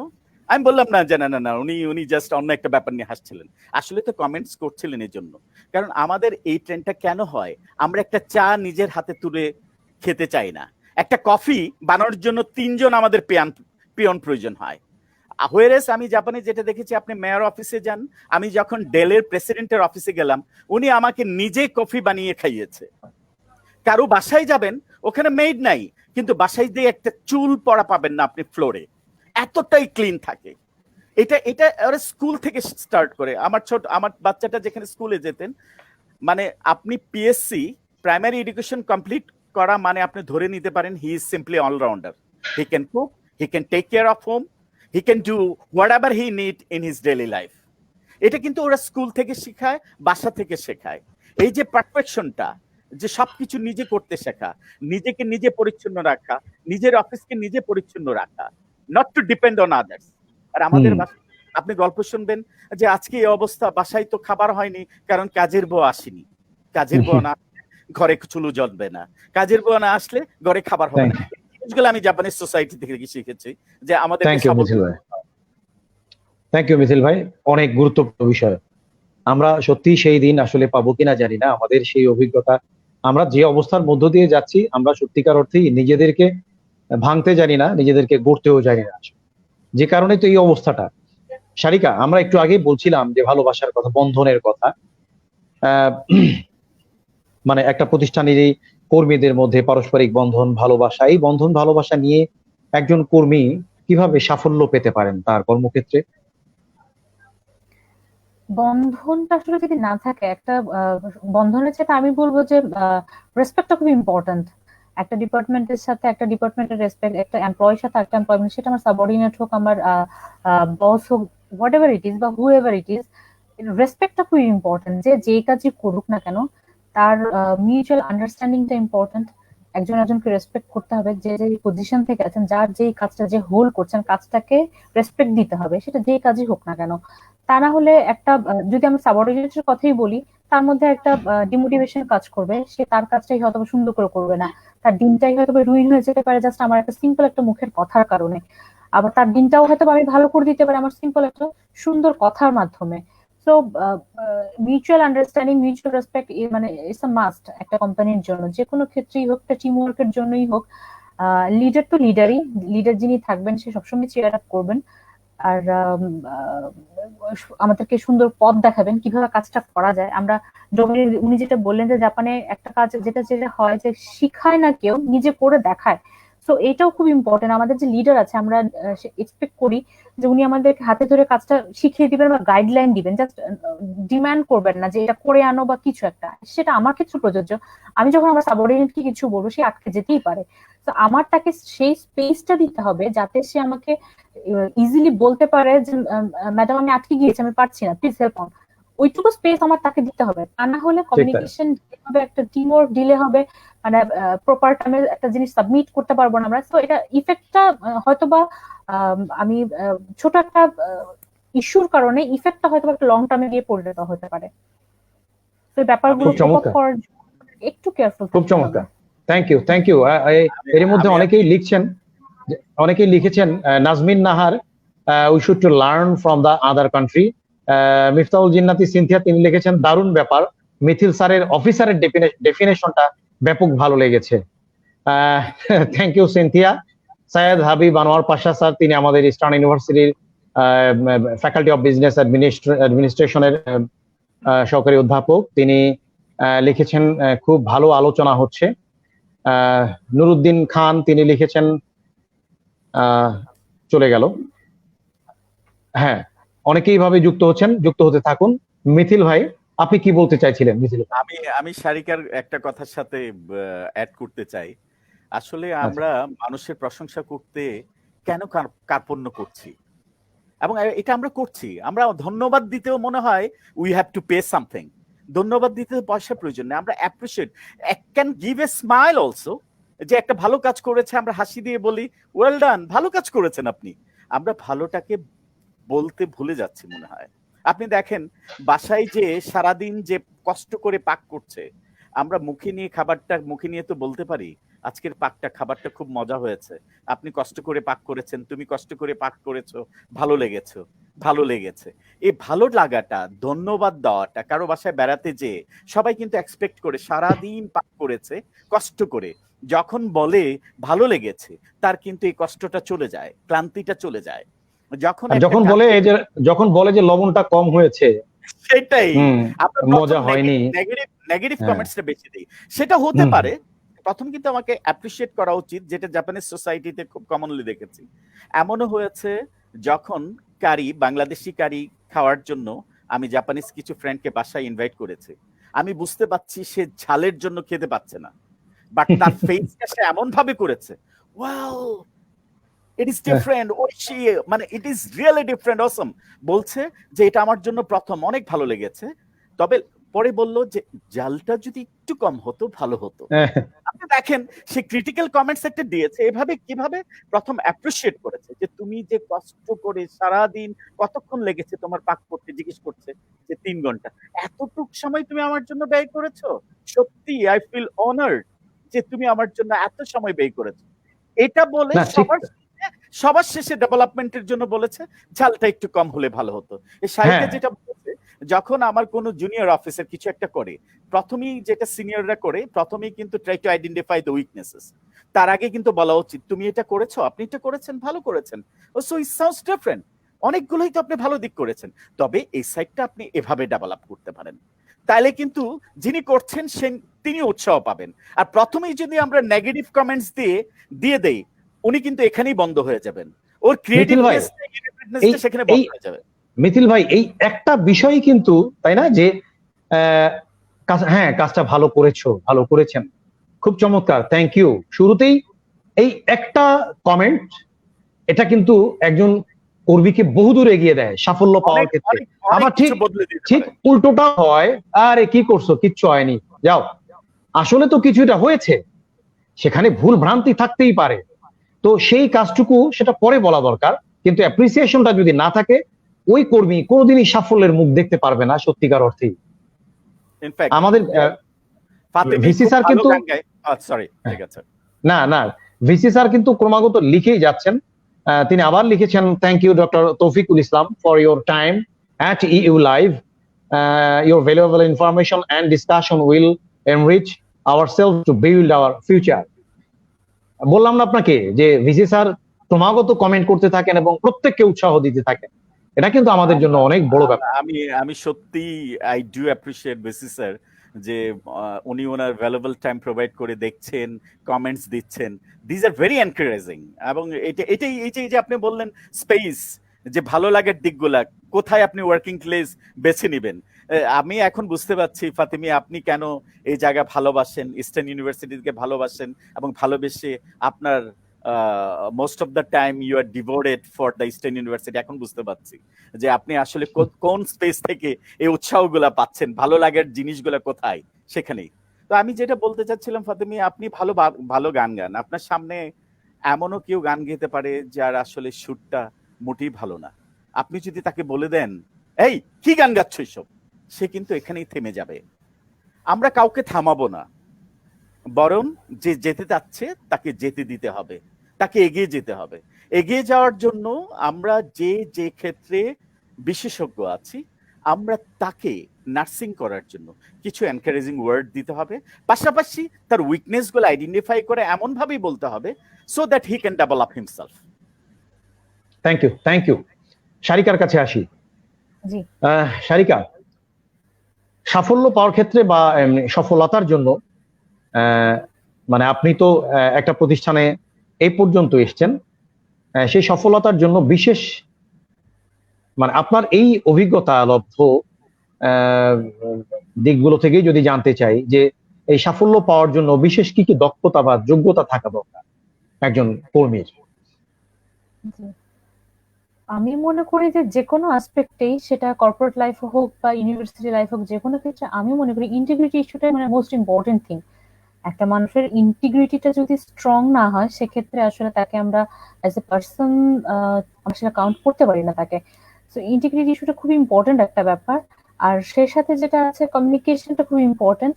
আমি আমার সাবঅর্ডিনেটের সাথে যেভাবে কমিউনিকেট করব, আমার আমার বস যিনি থাকবেন বা আমার লিডার যিনি থাকবেন, তার সাথে আমার কমিউনিকেশনটা ক্লিয়ার হতে হবে, টু দ্য পয়েন্ট, প্রিসাইজ হতে হবে। আমি কি উনি কি চাচ্ছেন সেটা আমার বুঝতে হবে, আমি কি করতে পারি, আমার ক্যাপাবিলিটি কতটুকু সেটুকু করতে হবে। তারপর হচ্ছে কোলাবোরেশনটা খুব ইম্পর্টেন্ট। সো কোলাবোরেশনটাও যে কোনো আসপেক্টে সেটা হতে পারে। তারপর আরেকটা যেটা আছে, পাবলিক স্পিকিংটাও খুব ইম্পর্টেন্ট। কারণ যেহেতু আমরা মার্কেটিং এ জব করি, আমাদের আমাদের কাস্টমার হ্যান্ডেল করতে হয়, ইভেন আমাদের কলিগদের সাথে হ্যান্ডেল করতে হয়। সো পাবলিক স্পিকিংটাও খুব ইম্পর্টেন্ট। আর যে কোনো আসপেক্টেই বলি না কেন, আমাদেরকে আসলে স্কিলের তো অভাব নেই, আমাদের সবসময় নিজেদেরকে আপগ্রেড রাখতে হবে ইচ এন্ড আসপেক্ট, মানে সবকিছুতেই, সেটা যে কোনো কিছুই হোক। যেমন আমি রিসেন্টলি একটা কোর্স করেছি ডিজিটাল মার্কেটিং এর উপর। কেন করেছি? জাস্ট নিজেকে আরেকটু আপগ্রেড করার জন্য, যে এই যে ডিজিটাল মার্কেটিং নতুন একটা এরা শুরু হয়েছে, সেখান থেকে যাতে আমি পিছিয়ে না যাই। কারণ আমরা অনেক ভাইব দেখতে পারি, যেমন সহজের যে আছেন মালিহা, উনি ওয়ার্ল্ডে একটা রেকর্ড করে ফেলেছেন বাংলাদেশের এন্টারপ্রেনার হিসেবে, মহিলা এন্টারপ্রেনার, ফার্স্ট এন্টারপ্রেনার হিসেবে। সো এটা আমাদের খুব বিশাল একটা অ্যাচিভমেন্ট। সো উনি এটা কেন করতে পেরেছেন? কারণ উনি আউট অফ দ্য বক্স চিন্তা করে করতে পেরেছেন, উনি আরেকটা স্টেজে নিজেকে দেখাতে পেরেছেন। তো সেম ভাবে আমরা পাঠাওয়ার যে ইলিয়াস আছে, মিস্টার ইলিয়াস, ওনার কথা আমরা বলতে পারি। নিজেকে আপগ্রেশনের উপর রাখতে হবে, দক্ষতার শেষ নাই, এবং এটাকে পলিশ যত আসপেক্টে করা যায়, নিজেকে যতভাবে আপগ্রেড করা যায়, চ্যালেঞ্জ গুলোকে ততই আমরা একসেপ্ট করতে পারবো। Thank you Sarika. আপনার কাছে কিন্তু একজন এরই মধ্যে প্রশ্ন করেছেন, সিনথিয়া একটা প্রশ্ন করেছে, তার আগে আবার একটা কথাও বলেছে। কিছু মানুষ আছে যাদেরকে নিজের কলিজা কেটে রান্না করে খাওয়ালেও বলবে লবণ কম হয়েছে, মিথিল ভাইয়ের কথার জবাবে। আবার ভিসি স্যার আবারও একটি কথা বলেছেন, ভিসি স্যার লিখেছেন মিথিল ভাইয়ের কথার জবাবেই, যে পরশ্রী কাতরতা শব্দটি পৃথিবীর অন্য কোনো ভাষায় নেই। সত্যি তো তাই। এই শব্দটা পরশ্রী কাতরতা, একজন নিজের যোগ্যতায় সাকসেস পাচ্ছে, ওই যোগ্যতায় পাওয়া সাকসেস দেখে আমি কেন আমার গা জ্বলবে, মানে এটা ঠিক অন্য আসলেই কিন্তু কেউ কাজটা করে না। সে সাকসেস পাচ্ছে, তাকে এগিয়ে যেতে দাও, আমরা তাকে জাস্ট পা ধরে টেনে নামানোর চেষ্টায় থাকি সবসময়। এটা আমাদের জন্য খুব দুর্ভাগ্যের। বাঙালি জাতির মধ্য থেকে এই শব্দটি যতদিন না মুছে যাবে, ততদিন সত্যিকার অর্থে আমরা হয়তো এগোতে পারবো না। স্যারকে অসংখ্য ধন্যবাদ, এটা একটা ভালো ইনফরমেশন। সিনথিয়া যেটা জানতে চেয়েছেন, সারিকা আপুর কাছে প্রশ্ন, স্টুডেন্ট অবস্থায় প্রফেশনে যেতে হলে কোন দিকগুলি খেয়াল রাখতে হবে, আপনি ছোট্ট করে যদি একটু জানিয়ে দেন 30 সেকেন্ডের মধ্যে। পড়াশোনার ক্ষেত্রে আমি যেটা বলবো, যে পড়াশোনাটা খুব যেভাবে আমি করছি না কেন, যেমন আমি যদি আমার কথা বলি, আমি প্রেজেন্টেশন করেছি অনেক, আমি আমার সাথে অনেককেই দেখেছি টিম লিডার যে থাকে তার উপর টোটাল প্রেশারটা দিয়ে রেখে নিজেরা কোনো কাজ করে না। সো এটা হয়তো বা ওই সাময়িক কিছু সময়ের জন্য সে এটা কোপ আপ করে যেতে পারলো, কিন্তু এটা ইফেক্টটা হয় লং টার্মে। যেমন আমি যখন আমি বিবিএ করেছি, টিচাররা খুব ভালো বলতে পারেন, আমি অলওয়েজ টিম লিডার ছিলাম এবং বেশিরভাগ ম্যাক্সিমাইজ কাজটা আমি করেছি। এতে আমার কি হয়েছে, আমার অনেক কষ্ট হয়েছে, আমার জব যেহেতু করতাম। So that was tremendous pressure was for me. But ওটাতে যেটা হয়েছে, আমি পলিশড হয়েছি, প্রতিটা প্রেজেন্টেশনে, প্রতিটা কাজে আমি আমার নিজেকে পলিশ করতে পেরেছি। এবং পড়তে পড়তে যে সাবজেক্টটা আমার ভালো লাগবে, আমি সায়েন্সের ব্যাকগ্রাউন্ড, আমার এসএসসি এইচএসসি দুটোতে সায়েন্স ছিল, বাট আমি যখন বিবিএ পড়েছি, তখন আমার কাছে মনে হয়েছে যে ফাউন্ডেশন কোর্স গুলো করার সময় যে আমি মার্কেটিং রিলেটেড যে সাবজেক্ট গুলো আছে, সো আমার এই প্যাশনটা আমার এদিকে গ্রো করছে, সো আমি মার্কেটিং নিয়ে মেজরটা নিয়ে পড়াশোনা করি। সো এটা নিজের একটা ভালো লাগা, নিজেকে ডাইভার্ট বুঝতে হবে সবার আগে, যে আমি কোন দিকে যেতে চাই, কোনটা আমাকে অ্যাট্রাক্ট করে, সেইভাবে যদি যাওয়া যায় কোনো কাজে আসলে কাজ মনে হবে না। জি, থ্যাংক ইউ মিথিল ভাই। আপনি জাহাঙ্গীরনগর ইউনিভার্সিটিতে পড়াশোনা করেছেন, তারপর সেখান থেকে উচ্চ শিক্ষার জন্য বিদেশে গেছেন, দীর্ঘদিন থেকেছেন, কাটিয়েছেন, এসে ইউনিভার্সিটিতে শিক্ষকতা করছেন। বহু মানুষের মতো আপনার ব্যক্তিগত জীবনেও নিশ্চয়ই বিশেষ কিছু সাফল্য আছে, সেগুলো কেমন, সেই সাফল্যগুলোর দুই একটার গল্প শুনতে চাই। আর সাফল্যগুলো কি আসলে সহজেই ধরা দিয়েছে আপনাকে? আসলে আমি আমার কথা বলবো যে আমি অল্পতেই সন্তুষ্ট মানুষ, সেজন্য সাফল্য আমাকে খুব সহজেই ধরা দেয়। আমার স্বপ্নটা এত বড় না, আমি ছোট ছোট স্বপ্ন দেখি এবং সেই স্বপ্নগুলা আসলেই আমি সফলতা পেয়ে যাচ্ছি। এই জন্য আমার কাছে সাফল্য এমন কিছু না যে আমি স্বপ্নেই দেখছি, বাস্তবে হচ্ছে না। আমি আচ্ছা। স্বপ্ন দেখার আগেই আমি আমি যখন একটা গোল নিয়ে চিন্তা করি, আমি প্রথমেই চিন্তা করি ইজ ইট অ্যাচিভেবল। আমি হুম। যেটা বলেছি রোড ম্যাপের কথা, যে আমি যদি এই পথে আগাই তাহলে কি আমি এটা সাকসেস পাবো কিনা। আপনি দেখেন, আমি যখন জাপানে ছিলাম, জাপানে যাওয়ার আগে যে স্বপ্নটা ছিল, আমি স্কলারশিপ পেয়ে যে আমি I want to get my doctoral degree which is the highest degree. আমি সেটা পেয়েছি এবং within 3 years A with 6 international publication so আমি এই ডিগ্রিটা পেয়েছি। সো আমি তখন ধরে নিয়েছি আমার একটা সাকসেস হয়েছে। তারপরে কি, তারপরের ট্রেকে, প্রফেশনাল ট্রেকে আমি যেতে চাই এবং সেটা নিয়ে যে ওই ডক্টরাল, আফটার ডক্টরাল ডিগ্রি যে আমি ফেলোশিপ প্রোগ্রামে ছিলাম, তখন কিন্তু আমি ডিসাইড করেছি যে আমি আমার এই 10 years living in abroad, I learned something, so I need to share with my citizen who are the young, who are the future for the nation. এবং সেই প্রেক্ষিতে আমি দেশে ফিরে আসা, দেশে ফিরে এসে আমি শিক্ষকতায় এসে আমি এই জন্যই স্যাটিসফাইড, যার মাঝে আমি বেশ কয়েকটা সুযোগ পেয়েছি বাইরে, দেশের বাইরে, আমেরিকা এবং জাপানে টিচিং এবং অন্যান্য অপরচুনিটি ছিল। বাট আমি সেই সুযোগগুলা কেন অ্যাভেল করতে চাইনি। আমার কাছে মনে হয় আমি প্রতিদিন কিছু সফলতা পাচ্ছি। আমি যখন কথা বলছি, আমি যখন দেখছি কিছু ছেলে, কিছু মেয়ে মোটিভেটেড হচ্ছে, that gives me a lot of satisfaction. এবং এটাই আমি ধরে নিই এটা আমার সফলতা। আমি যদি আচ্ছা। একটা ক্লাসে একটা ছেলেকে একটা নতুন কিছু শেখাতে পারি, আমি ধরে নিই এটা আমার সফলতা। তারপরে আমার যেটা হচ্ছে, আমার একটা চ্যারিটেবল এঙ্গেজমেন্ট আছে, আমার একটা ওয়েলফেয়ার স্কুল আছে আধারে আলো, যেটা আমার জাপানে থাকার সময় স্বপ্ন ছিল যে আমি স্কুলটা করব, which is different from other school and it is not a commercial school. আমি গ্রামে যে ড্রপ আউট হয়ে যাওয়া ছেলেদের, ওদেরকে আমি আমার আচ্ছা। স্কুলে নিয়ে আসি। আমি যখন এটা 2010-এ জাপান থেকে আসার পর আমি যখন এটা এস্টাবলিশড করি, তখন আমার ছাত্রছাত্রীর সংখ্যা ছিল স্কুলে 26 জন, আজকে প্রায় 200-র মতো। I am not considering about the quantity, যে কতজন ছাত্রছাত্রী, আমি কমার্শিয়ালি সেটা চিন্তা করছি না। বাট আমার স্কুলের ছাত্রছাত্রীরা হচ্ছে সেই ফ্যামিলির, যে ফ্যামিলির অ্যাবিলিটি নাই স্কুলে পাঠানোর, যে ফ্যামিলি চাচ্ছে না তাদের বাচ্চারা স্কুলে যাক। কারণ education doesn't give the present benefit, it actually give the future benefit. So hmm. এই যে লং টার্ম ওয়েট করা, এটা কিন্তু ইলিটারেট প্যারেন্টসরা বুঝতে চায় না, যার সম্ভব কারণে না। ওরা চায় না যে না পড়াশোনা করে কি হবে। শুনেছি মেট্রিক পাস, বিএ পাস করেও চাকরি পায় না, যে হুম। Things is like that. এই যে প্যারেন্টসদের পাচ্ছু করে যে দেখেন এখন কিছু পাচ্ছে না, আপনি আর কিছু দিতে হবে না, আপনি শুধু আপনার ছেলে মেয়েকে শিক্ষাটা দিয়ে দেন। আমি গ্রামে যে যখন আমার স্কুলের জন্য প্রথম যে কথা বলতাম, প্রথম দিন আমি যখন কথা বলেছি, অনেকে আমাকে চেহারা দেখায়নি।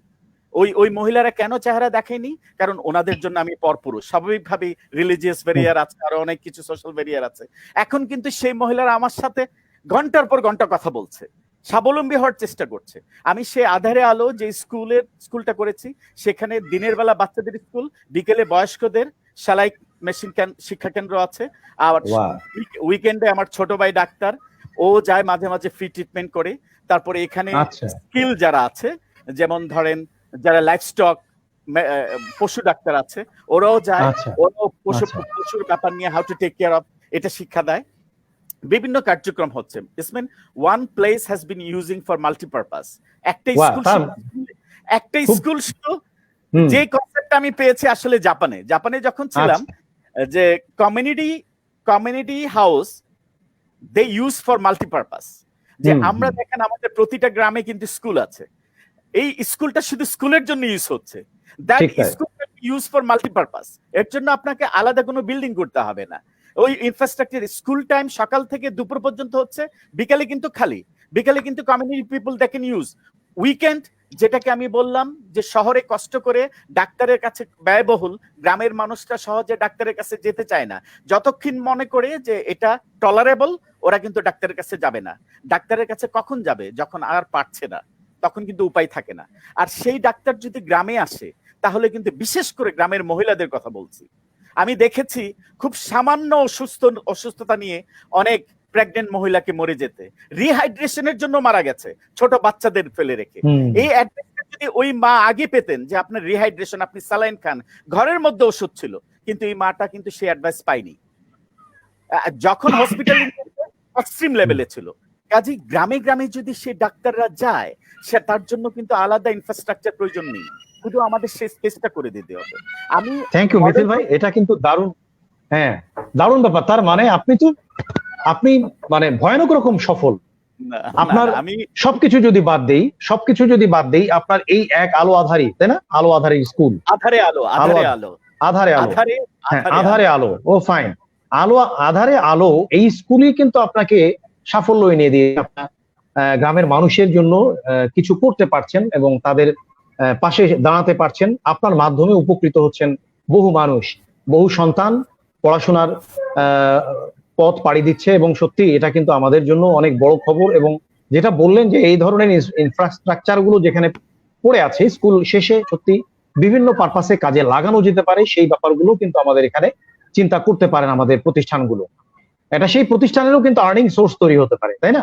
এক্স্যাক্টলি। শারিকা ঠিক মিথিল ভাই যেটা বলছিলেন ওনার এই সাফল্যগুলোর কথা, আসলেই তো আমরা ওই যে বলছি যে ছোট ছোট ছোট ছোট সাফল্যগুলো মিলিয়েই কিন্তু একটা বড় কিছু হয়, এবং এই ছোট সাফল্যগুলো থেকে অনেকে অনুপ্রেরণা পায়। আপনার জীবনে এই ধরনের সাফল্যের যদি ছোট্ট দুই একটা গল্প যদি আমরা শুনতে পারি। অনুপ্রেরণার কথা বলতে গেলে আমি যেটা বলবো যে আমি আমার সফলতাটাকে আসলে এক একজনের কাছে সফলতার ডেফিনেশন এক এক রকম, ডেফিনেটলি। সো আমি মনে করি মানে এক একজনের পার্সপেক্টিভও ডিফারেন্ট, এক একজনের কাছে তার ভিশন মিশন ডিফারেন্ট থাকে। আমার ক্ষেত্রে যেটা মনে হয় যে আমি সফল হচ্ছে আমার যদি আমি আমার কথা বলি, আমার যখন আমি ইন্টারে ভর্তি হই, এইচএসসি তে ভর্তি হই, তখন আমার 2 ইয়ার্স এর gap.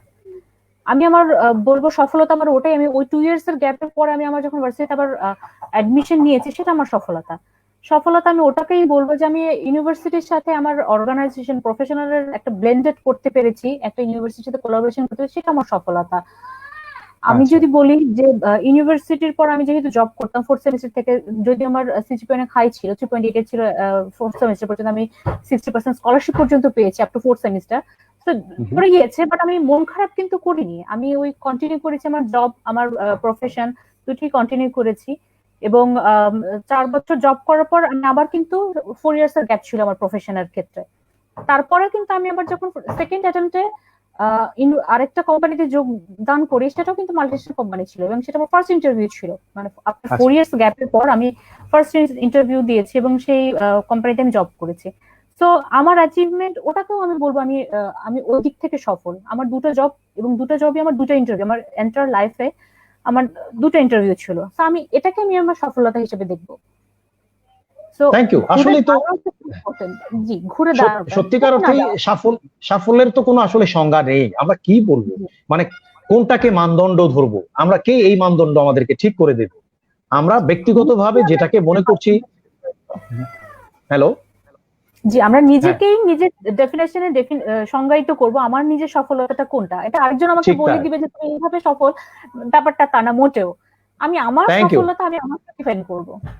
Thank you. Tanvir Ahmed তিনি লিখেছেন, mister Toufiqul Islam Mithil sir, very happy to see you and my colleague Zakia Sultana Sharika. Thank you Tanvir Ahmed. Tariq Kaderi, Mithil ভাই শুভেচ্ছা, ফাতেমি তোমাকে অভিনন্দন, ভালো কাজ করছো। থ্যাংক ইউ তারিক কাদেরি ভাই। তারিক কাদেরি ভাইও আমাদের কাছের মানুষ, জাহাঙ্গীরনগর ইউনিভার্সিটির, আমরা কাছেরই মানুষ, তিনি আমাদেরকে পছন্দ করেন, এটা ঠিক। আবার সিনথিয়া তো লিখছেনই, তিনি লিখেছেন শহীদ আখতার হোসেন স্যারের মতো মানুষের অনুপ্রেরণা পাওয়া মানে অনেক সৌভাগ্যের ব্যাপার। সত্যি সিনথিয়া চমৎকার লিখেছো, অনেক ভালো লাগলো সবার কমেন্টস গুলো। এবং আমরা আসলেই দেখেন 1 ঘন্টা 3 মিনিট অলরেডি পেরিয়ে গেছে, আমরা বোধহয় আরো 4-5 মিনিট চালাতে পারি। মিথিল ভাইয়ের কাছে আমার সত্যিকার অর্থেই মিথিল, হ্যাঁ জি, আমি যেটা এড করতে চাই, আসলে সাফল্যটা একটু আগে শারিকাও বলেছে, সাফল্যের আসলে there is no definition for the success। এখন প্রত্যেকের কাছে প্রত্যেকের সাফল্যের ডেফিনিশন এক একজনের কাছে এক এক রকম। when needs is unlimited then you cannot reach the happiness। যেটা আমরা বলতে যে if you ask me what is happiness, then true happiness consists in contentment, is mean আত্মতুষ্টির মধ্যেই সুখ। এখন সাফল্য, হ্যাঁ, আত্মতুষ্টির মধ্যে। এখন আপনি কতটাতে স্যাটিসফাইড? দিনে ডাল ভাত কেউ সুখী, আর সকালে রেডিসনে খেয়ে দুপুরে সেরাটনে কেউ হ্যাপি না। এখন আমি যেটা বলছি যে আপনার নিডসটা কতটুকু। নিডস যদি আনলিমিটেড হয়, হ্যাপিনেসকে যেমন রিচ করা যাবে না, সাফল্যকেও রিচ করা যাবে না। বাহ, এটা দারুণ। হ্যাঁ, আমি যেটা বলতে চাই, স্বপ্নগুলা ছোট ছোট দেখাই ভালো। আর সেই ছোট ছোট স্বপ্নগুলা যদি সফল হয়, আপনি হয়তো একদিন বড় স্বপ্ন দেখতে শুরু করবেন, আর সেদিন হয়তো বড় স্বপ্নগুলো একদিন সফল হয়ে যাবে। থ্যাংক ইউ মিথিল ভাই। আপনি আমাদেরকে এবার ছোট্ট করে পরামর্শ দেন। পরামর্শ মানে যারা, আপনি তো জাপানে পড়াশোনা করেছেন, উচ্চতর শিক্ষা নিয়েছেন, এবং আমাদের বহু শিক্ষার্থী আছে যারা কিনা জাপানে উচ্চতর শিক্ষা, উচ্চতর ডিগ্রি নেওয়ার জন্য যেতে চায়, হ্যাঁ, তারা সঠিক ওয়ে আউটটা করতে পারে না, সঠিক পথ, ওই যে রোড ম্যাপ যেটা বলছিলেন, সঠিক পথটা জানে না তারা। এই তাদের জন্য আপনার কি পরামর্শ? বিশেষ আমি যদি বলি যে আমাদের ইস্টার্ন ইউনিভার্সিটির ছেলেমেয়েরা অনেকেই আমাদের কাছে আসে, জানতে চায়, জিজ্ঞেস করে, স্যার আমরা কি করতে পারি? আপনি তাদেরকে একটু বলে দেন জাপানে যাওয়ার উপায়টা। আমি শুধু জাপানের কথা বলবো না, যে আচ্ছা। হায়ার এডুকেশনের জন্য যদি ওরা প্রেস্টিজিয়াস ইউনিভার্সিটিতে যেতে চায়, সারিকা একটা কথা বলেছিল যে যখন ওরা টিম ওয়ার্কে কোনো অ্যাসাইনমেন্ট করতো, সে নিজে শুধু leader was not namely leader, she was trying to do this by herself. যেটা আমরা দেখেছি কি, আমিও যখন রিসার্চ ম্যাথোডোলজি একটা কোর্স নেই, আমরা যখন গ্রুপ ফর্ম করে দেই, অনেক সিনিয়র, অনেকে যারা ওই গ্রুপে ধরেন একটু সামহাও ফিনান্সিয়ালি সলভেন্ট, ও বলে যে প্রিন্টিং কস্ট যত খরচ লাগে আমি দিয়ে দেবো, তোমরা অ্যাসাইনমেন্টটা করে ফেলো। এখন সত্যিকার অর্থে আপনি যদি হায়ার স্টাডিতে যেতে চাই কেউ, everything have to do it by himself or herself. এবং সে যদি নিজে না করে, বিশেষ করে আমি যেটা বললাম, আমরা প্রতিনিয়ত প্রাইভেট ইউনিভার্সিটিতে যেটা খুব কমনলি করা হয়, assignment, presentation, these are the common things normally we ask to do by to students. Actually এটা আমরা করি, কেন করি? যাতে স্টুডেন্টরা যেটা লেখা এবং পড়া, এই কাজটা সবাই করতে পারে, লিখতে পারে, পড়তে পারে, কিন্তু বলা, আমি যেটা জানি সেটা বলা, সেটা এক্সপ্রেস করা, ভালো একজন ভোকাল হওয়া, তারপরে হচ্ছে how to write a good proposal, how to write a research proposal. আমাদের যে কারিকুলাম আছে, আমরা কারিকুলামে হচ্ছে mostly we based on theoretical approach. আমরা এখনো মাস্টার্স লেভেলে মুখস্থ করে করে যে লিখতে হয়। আপনি বাইরে যারা পড়াশোনা করেছে, আমরা যারা করেছি, আপনারা যারা করেছেন, এই জিনিসটা জানেন, বাইরে মাস্টার্স লেভেলে কিন্তু আসলে based on thesis, how creative you are, how innovative you are, how you are different from others. এবং এটা কিন্তু প্রুফ করতে হয়, যেমন প্রথমেই অ্যাপ্লিকেশন লেখার সময় সাবমিট করতে হয় how to right research proposal, submit A proposal that you want to do research, you want to get admission at the master's program, so you submit a proposal. আমাদের যেটা হয়েছে, মাস্টার্স এমবিএ করে একটা ভালো proposal লিখতে পারে না। এই প্রপোজাল রাইটিংটা কিন্তু আমরা করাচ্ছি, ইস্টার্ন ইউনিভার্সিটি সহ সব ইউনিভার্সিটিতে করাচ্ছে। এখন করা হচ্ছে, ব্যাপার হচ্ছে যে যিনি বিবিএ এমবিএ করেছেন, উনি যদি নিজের হাতে এটা না করে থাকেন, উনি কিন্তু করতে পারবেন না। প্রপোজাল রাইটিং এর জন্য অন্য কারো শরণাপন্ন হতে হবে, এবং এই প্রপোজাল যখন সাবমিট করবে, যে প্রসপেক্টিভ প্রফেসরের কাছে লিখবে, ওই প্রসপেক্টিভ প্রফেসর যিনি ওনাকে রিকমেন্ড করবে স্কলারশিপের জন্য, যিনি ওনাকে রিকমেন্ড করবে অ্যাডমিশনের জন্য, উনি কিন্তু এটার উপর কোশ্চেন করবে। আর এটা যদি অন্য কেউ লিখে দেয়, সে কিন্তু এটা নিয়ে কোনো কোশ্চেন আনসার উত্তর দিতে পারবে না, কখনই পারবে না। আর এখন যেটা করা হচ্ছে, CGPA from Royal University, CGPA from Eastern University, CGPA from Dhaka University, CGPA from NSU or AIB. You know that some places student may get CGPA 4 out of 4. এখন CGPA is not only indicators to measure someone how talent he or she is. তাহলে কি, the main measurement এখন যেটা হচ্ছে prestigious university, if you have any publication in a prestigious journal. যাদের higher স্টাডিতে যেতে চায় তাদেরকে আমি অনুরোধ করব, আন্ডার গ্রাজুয়েট লেভেল থেকে তাদের জন্য এই প্ল্যানটা থাকে, I need a publication and I will go for publication. এবং কারণ আন্ডার গ্রাজুয়েটে কিন্তু আমরা রিসার্চ মেথোডোলজি পড়াচ্ছি, এবং সেটা পড়ে যদি আর্টিকেল পাবলিকেশনে যায়, আমি ট্রাস্ট মি, পাবলিশ আর্টিকেল থাকলে সে শুধু বাইরে পড়ার সুযোগ পাবে না, উইথ স্কলারশিপ সুযোগ পাবে। এবং prestigious university they always welcome the people who have a publication. CGPA is not only indicators. CGPA is one of the indicators, but the main indicators nowadays, that is your publication, which is a creative and innovative work. এর জন্য আমি বলবো পরিশেষে সব ছাত্রছাত্রীদের, তোমরা আমার মনে হয় creative, be innovative, be creative, and you prove that how you are different from others. Thank you. এবং এই কাজগুলো করতে জানলেই আসলে তখন শুধু জাপানে কেন, সারা পৃথিবী চষে বেড়াতে পারবে তারা, তাই তো? ঠিক তাই, সারা পৃথিবী খুলে যাবে তাদের জন্য সারিকা, অসংখ্য ধন্যবাদ আপনাকে। মিথিল ভাই, খুব চমৎকার। আমরা অনেক সময় পেরিয়ে গেছি আমাদের নির্ধারিত সময়ের চাইতেও, কিন্তু সবচেয়ে বড় কথা হলো যে এতক্ষণ আসলে একটা জমজমাট আলোচনা হলো। আমি শুরুতেই সত্যিকার অর্থেই একটি কথা বলেছিলাম যে সাফল্য কি, এটা আমরা তো আসলে এর মধ্যে কথা প্রসঙ্গে অনেকবার এসছেও। সাফল্য কি আমরা ঠিকঠাক মতো ওই সংজ্ঞায়িত করতে কেউই পারি না। তবে আমরা যেটুকুতে সন্তুষ্টি অর্জন করতে পারি তার মানে সেটাই হচ্ছে সাফল্য। আপনি যা করছেন তা কেন করছেন তার কারণটি আসলে খোঁজা দরকার। প্রিয় দর্শক, আমার মনে হয় যে এই বিষয়গুলো জানা দরকার সবার।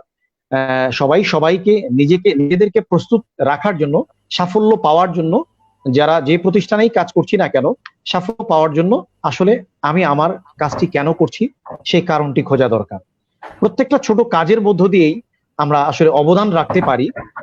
সেই অবদানটা ঠিক কোন পথে আমরা রাখতে পারি সেই পথটাও কিন্তু আমাদেরকেই খুঁজে বের করা দরকার। মানুষের প্রত্যেকটি কাজ, আমাদের প্রত্যেকটি কাজই আমরা জানি এ বিশ্বে কোনো না কোনো ভাবে, কোথাও না কোথাও, ছোট হোক বড় হোক, একটা অবদান রেখেই চলে। আর সেটাকে শনাক্ত করতে পারা, এটাই হচ্ছে আমাদের জন্য কাজ। প্রিয় দর্শক, সকলে খুব ভালো থাকুন এবং এতক্ষণ ধরে আপনাদের যারা আমাদের সঙ্গে ইস্টার্ন ইউনিভার্সিটি ফেসবুক লাইভে যুক্ত ছিলেন তাদেরকে অসংখ্য ধন্যবাদ। এবং আজকের প্রিয় দুই অতিথি মিথিল ভাই এবং শাকিরা, আপনাদের দুজনকে অসংখ্য ধন্যবাদ জানিয়ে শেষ করছি আমাদের আজকের এই আয়োজন। সবাই খুব ভালো থাকুন, সুস্থ থাকুন এবং যে যেখানেই থাকুন না কেন নিরাপদে থাকুন। আল্লাহ হাফিজ। সাজেদ ফাতেমী, আপনাকে অনেক ধন্যবাদ সুন্দর উপস্থাপনার জন্য। ইস্টার্ন ইউনিভার্সিটিকে ধন্যবাদ এরকম একটা সুন্দর অ্যারেঞ্জমেন্টের জন্য, এবং ফাতিমা স্যারকে অসম্ভব ধন্যবাদ আমাকে ইনভাইটেশন করার জন্য। So I am just honoured, মানে এরকম একটা প্ল্যাটফর্মে নিজেকে তুলে ধরা, নিজের কিছু কথা বলা এবং ইস্টার্ন ইউনিভার্সিটিকে রিপ্রেজেন্ট করা, মানে I am just really honoured. Thank you so much throughout the team. আল্লাহ হাফিজ। আল্লাহ।